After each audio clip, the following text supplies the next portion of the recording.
In this video, we're going to see about EEG. EEG is nothing but electroencephalography. Electroencephalography is nothing but studying the basic electrical activity of human brain.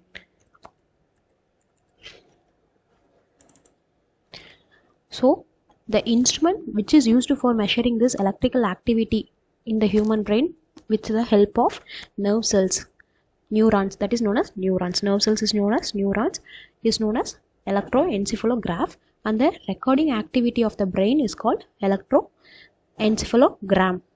How the name electroencephalogram came? That is nothing but electro means doing the electrical activity which is done by the cells in the human body. So in brain we call the cells as nerve cells, that is neurons. The neurons will do the electrical activity that will do the resting and action potential work, that is electrical activity in our human body. And encephalo is the biological name for human brain. So from this we get the name electroencephalography is nothing but recording the activity of the brain in the graphical format, that is electroencephalography. How this done? This is done with the help of electrodes that is placed on the scalp portion of the human, that is in the head portion of the human. Head portion, to the head portion we will place more than 10 to 20 electrodes all over the portion of the human skull, and we used to record the electrical activity done in the cells. Before we going to see the recording activity, we can say about anatomy of brain.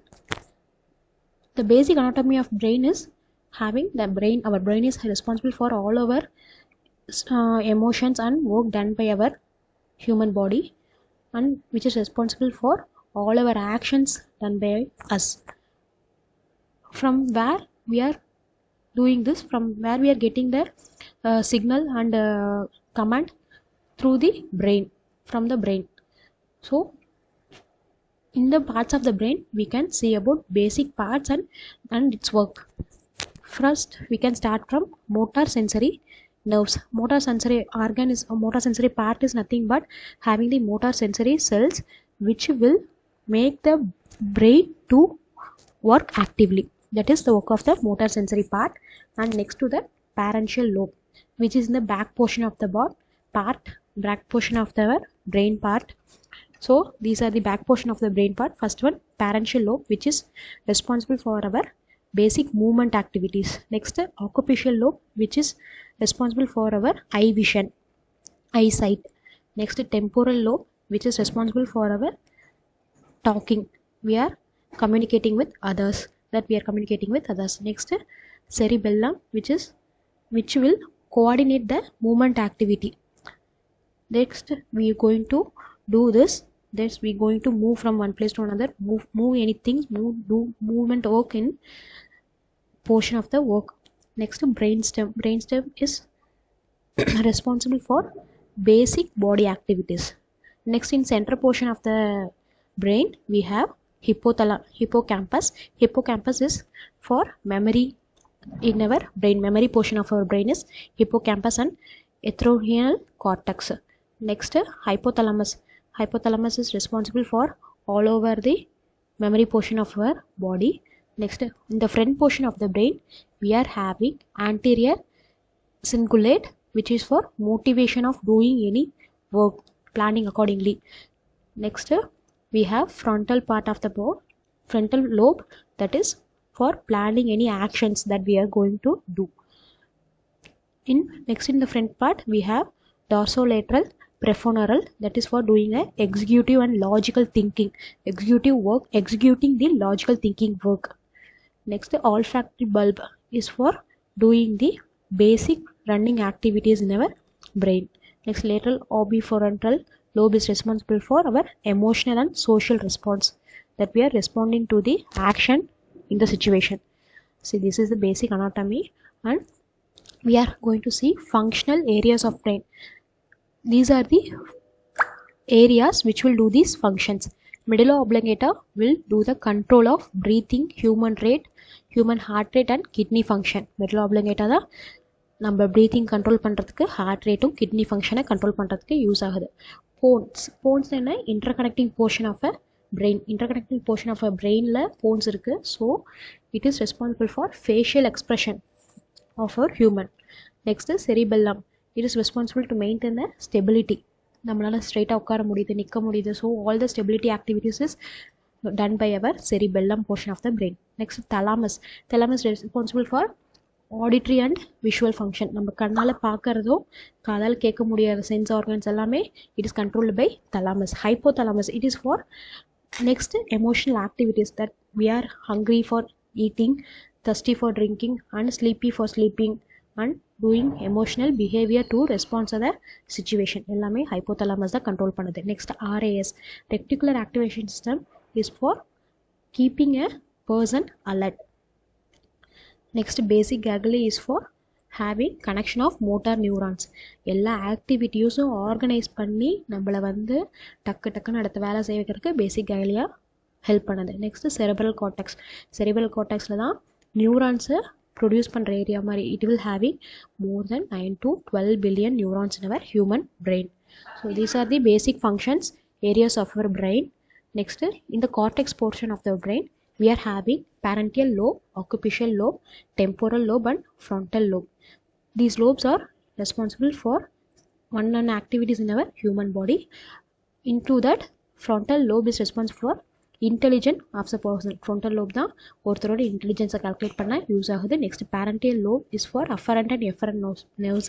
நம்மள affection and affection emotional things only controlled by parental lobe. Next, temporal lobe is for our hearing and long term memory. ஒரு விஷயத்தை long டேர்மில் ஞாபகம் வச்சுக்கிறது ஃபுல்லாகவே controlled by temporal lobe. And occipital lobe is responsible for vision centre, for eyesight centre. நம்மளுக்கு கண்ணு நல்லா தெரியணும்னா ஆக்குபிஷியல் லோபோட போர்ஷன் வந்து வில் பி ஸ்ட்ராங் அண்ட் ஸ்ட்ரென்த்தியாக இருக்கணும். Preferential lobe is for eye movement control. நம்மளோட eyeball movement control is responsible by preferential lobe. ஒவ்வொரு நம்ம பாடி ஆக்டிவிட்டீஸ்க்குமே ஒவ்வொரு portion of the body brain part தான் கண்ட்ரோல் பண்ணுது. ஸோ நம்மளோட பிரெயின் பார்ட் வந்து நல்லா செல்ஸ் ஆக்டிவாக அதோட ஒர்க்கை பண்ணால் தான் we will be active by doing all the every day to day work. What are the activities of cell present in our brain? We know that our body is full of made up of cells. From that brain cells we will call as nerve cells. The nerve cells known as neurons. So cells ஓட activity, பேசிக் activity என்ன? Cells வந்து பேசிக்காக உள்ள negative ions அதிகமாக இருக்கும், positive ions வெளியே அதிகமாக இருக்கும். பேசிக்காக செல் வந்து ரெஸ்டிங் பொட்டென்ஷியல் இருக்கும்போது it will have negative ions inside of the cell in high state and positive ions outside of the cell in high state. So அந்த resting potential இருக்கும்போது தான் the brainல இருக்க cells resting potential இருக்கும்போது தான் it will responsible for transferring information from one portion of the human body to other portion of the human body. Next, when the portion of the brain is in normal resting potential அப்படி இருக்கும்போது, resting potential இருக்கும்போது நம்மளுக்கு எப்படி இருக்கும்? Negative ions வந்து inside of the cell அதிகமாக இருக்கும். So that negative ions will move inside of the cell in high power and positive ions will move outside of the cell in high power. So அப்படி move ஆகும்போது அந்த condition நம்ம என்ன சொல்கிறோம்? Inhibitory synaptic potential. இதே ஆப்போசிட்டாக நடக்கும்போது when positive ions will while coming inside the cell and negative ions were moving outside of the cell. அப்படி நடக்கும்போது நம்மளுக்கு எங்கே போகும்? நியூரான்ஸ் எல்லாம் பாசிட்டிவ் டைரக்ஷனை நோக்கி ஒர்க் ஆக ஆரம்பிக்கும். That condition is known as exhibitory synaptic potential. Also that we have evoked potential. What is evoked potential? நார்மலாக ரெஸ்டிங் அண்ட் ஆக்ஷன் பொட்டன்ஷியல் நடந்துட்டு இருக்கும்போது if external any triggering agent like light, sound we are hearing, that external agent வந்து நம்ம செல்ஸை trigger பண்ணும்போது there will be high potential which will make the cell to be in positive direction, move in positive direction. So அப்போ நம்மளுக்கு என்ன potential வந்து control ஆகுது? evoked potential is occurring. Next, placement of electrodes in ECG. We are coming to our portion EEG. EEG we are having more than 10 to 20 electrodes which will be placed all over the scalp. அப்படி place பண்றப்ப we will first place the electrodes. How the electrodes are placed? First we are going to draw two axes in our scalp portion, that is from nasal portion to inion portion. Nasal portion is nothing but front portion of the face, that is from nose, starting point of the nose to the back side of the back neck inion. That we will draw an axial line, one of the axial line nasal to inion, and another axial line is in opposite direction from left side of the ear to right side of the ear. Then what we will do, we will next draw an circular axis of a skull portion while cutting the both axes. நம்ம என்ன பண்றோம், first நேசியானுக்கும் இனியானுக்கும் ஒரு axial line draw பண்ணிக்கிறோம். அதே மாதிரி left to right இயருக்கு ஒரு axial line draw பண்ணிக்கிறோம். ஸோ இந்த ரெண்டு ஆக்சியல் லைனும் கட் ஆகிற மாதிரி we are drawing one circular portion of our skull portion, circular angle of our skull portion draw பண்ணிக்கிறோம். அந்த circular angle what it will do, then it will cut the axial line in 4 parts, that is from FPZ, T4, OZ and T3. இந்த போர்ஷன்ஸ்லாம் நம்மளோட axial லைனை cut பண்ணும். So இந்த ரெண்டு axial லைனோட centre meeting point is known as CZ. CZ electrode will be placed in central axial point of the line.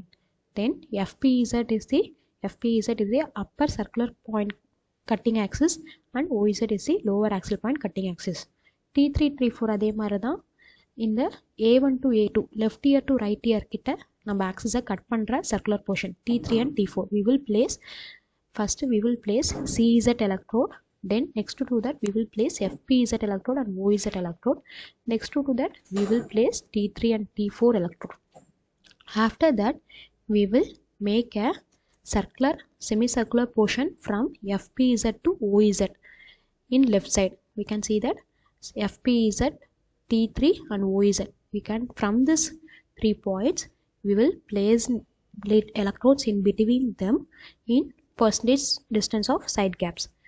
From FPZ to T3 we are going to place 2 electrodes in between them, that is FP1, F7 with a distance gap of 10% and 20% distance gap in between them. And between T3 and OZ we will place another 2 electrodes, that is in a distance gap of T5 and O1 in between them. After that, in taking the right side of the circular axis from FPZ, T4 and OZ, we going to place 2 electrodes in between them at distance gap of 10 and 20% gap. From FPZ to FP2 we will place 10% gap and we will place a FP2 electrode. Next to that, with the 20% gap we will place F8 electrode. According to that, we will 20% gap we will place, there will be a T4 electrode. After the T4 electrode, with the according to 20% gap we will place T6 electrode. Next to the 20% gap we will place O2 electrode. Next to that we will place OZ will be in 10% gap. So outer circular portion electrodes will be placed. The inner circular portion will be placed from FP1 to O1, that is from FP1 O1 we will have inner circular small semicircular portion. Likewise there will be 3 electrodes will be placed in between them. Before that we can place C3 and C4 electrodes in between CZ and T3, CZ and T4 correspondingly. Next to that, from the left side F1 to O1 we can place F1 C3, in between we can place F3. Next to that, C3 and O1 in between we can place P3. Similarly according to the right side, between FP2 and C4 we can place F4, C4 and O2 we can place P4. These were the electrode placement. We are placing the electrodes according to the required percentage of the scalp. Then we will be recording the biological activities, that is biological signal done by the cells, nerve cells. That is all these biological cells activities will be recorded by all the placed electrodes. and we can see in a graphical format. This is a normal graphical format for human brain. We have different types of waveforms. First one, gamma, beta, alpha, theta and delta waves. Gamma waves can be achieved when brain is in hyperactive stage. Beta waves can be seen when person is engaged very busily in doing any work. Alpha waves achieved when person is in very relaxed mode. Theta wave is achieved when the person is in sleepy state, and delta wave is achieved when person is sleeping well. So these waves can be achieved at different working of a person. According to the waves, we can see the frequency and the location where the wave can be received, and what is the normal condition of that wave, and if the wave is in not in normal condition, what is the pathologically affected condition of a patient. According to this, alpha has the frequency range of 8 to 15 hertz frequency range, and it is can be taken from the posterior region of the head. Posterior region of the head we can receive alpha wave, and in normal condition alpha waves is achieved when person is doing the normal regular activity, doing any normal activity. If the wave is not clear, then the patient will be in coma. He is not doing any normal work. Next, beta wave. Beta wave frequency range is 16 to 31 hertz. It can be heard both in symmetrical axis of the both sides of the symmetrical axis. We can hear beta waves, and it is responsible for activeness, calmness, unstressed, obsessive, intense. All these action can be seen in the beta wave activities. If the beta wave is not in good condition, then the patient will be in benzodiazepines. That is nothing but paralyzed body condition. Next, gamma waves. Gamma waves have the frequency range of more than 32 hertz, and its location is somatosensory cortex. In the cortex portion, we can receive the gamma wave. In normal condition, the patient will be in having a good memory of sound, object, having the good eyesight, good hearing sense. All will be in good condition. If the patient is having all this condition normally, then we can see the clear gamma wave. If the gamma wave is not clear, then there will be required treatment should be given to the patient in sensory and sensory organs part. Next, delta wave. Delta wave can be having the frequency of less than 4 hertz, and in adults we can see it in adults and children's. Normally in sleeping babies we can find a delta wave. If the wave is not clear while taking for children, then children will be having some any lesions, metabolic activities is not good, or sleeplessness. These are the responsible for delta waves. Next, theta waves. Theta waves frequency range is 4 to 7 hertz, and it can be taken from the hand electrodes itself, because it is very small wave. We can't record it in electrodes. It is for young children, teenagers. When the children is in drowsiness, sleepy state, we can see the wave clear. If the wave is not clear, then the patient is having some lesions or metabolic problems in their body, which should also be treated immediately. So this is the basic EEG recording activity and its signal characteristics. Thank you.